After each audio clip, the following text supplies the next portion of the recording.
Okay, I've got a bit of a cold today, so hopefully you can understand me. Excuse me if I sniff once or twice. But, alright, I want to start today by talking about Foodtube.net.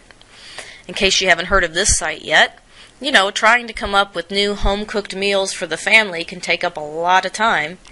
Not to mention trying to figure out exactly how to cook up some of those nice little gems that you do find.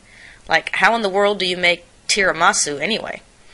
Well, if you haven't heard of the site Foodtube.net, give it a try.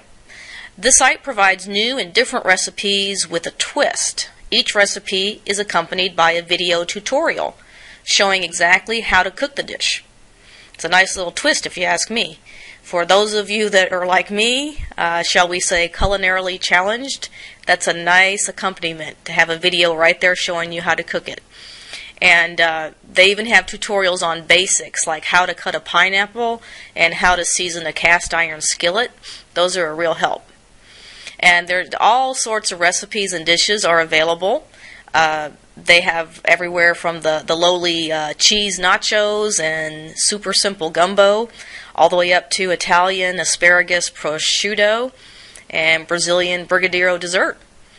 And of course, you can also create and submit your own cooking videos to help other moms save time and be more productive in the kitchen. And just think of it, if you have any budding chefs amongst your kids, this can be a great self-taught resource for them. Or, what about using this as part of a unit study? Like, take the videos for French food on the site, maybe do a unit study with the French Revolution, a little bit of the French language, and French cooking. You know, just a thought. Alright, now we're on to the next. And this is a little site here called DocStoc.com. I love saying that. DocStoc.com.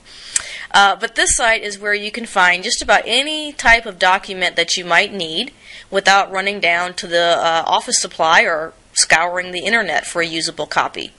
Let me read just a little bit about what the site says.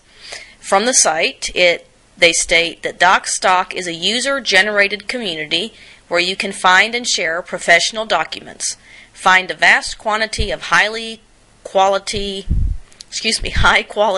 legal, business, technology, educational, and creative documents for free. DocStoc allows users to upload their documents for all the world to share. In addition, users can store their documents in their own personal online folders for anytime, anywhere access.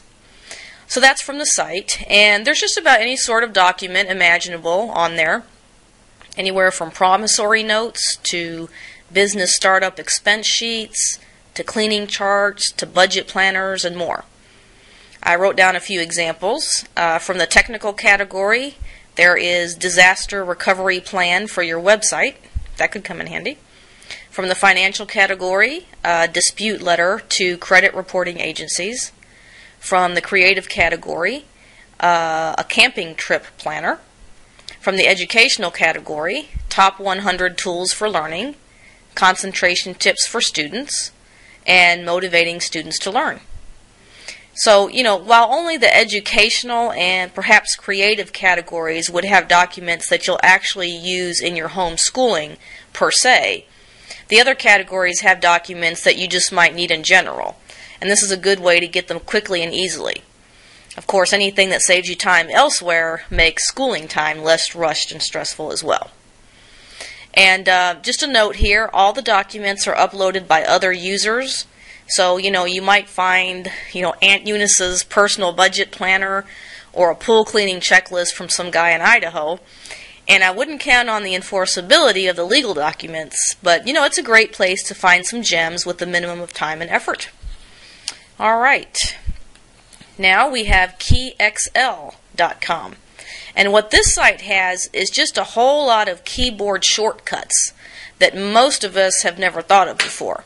I mean, you know the basics, certainly, like Control-C for copy, Control-Z for undo, Alt-Tab to alternate between open items. But what about these lesser-known ones, such as F2 for renaming a selected item, or F3 to search for a file or folder, or the Windows key plus E to open my computer, or Alt-D to select the text in your browser's address bar. As you know, with as much time as us homeschoolers spend on the computer or the internet, little things like these keyboard shortcuts can add up to a whole lot of saved time and increase productivity. So just go ahead and visit KeyXL if you're interested. They have an extensive list of keyboard shortcuts for all sorts of applications. Microsoft, Google applications, different web browsers, different email programs, and more. Alright, so these are the ones that I introduced today: Foodtube.net, DocStoc.com, and KeyXL. So what about you? Have you ever used these sites, or do you know of any other sites or resources that do the same thing? Have you had any good or bad results with these sites or the other sites that you've tried? If so, let us know by leaving a comment below. And I will talk to you tomorrow.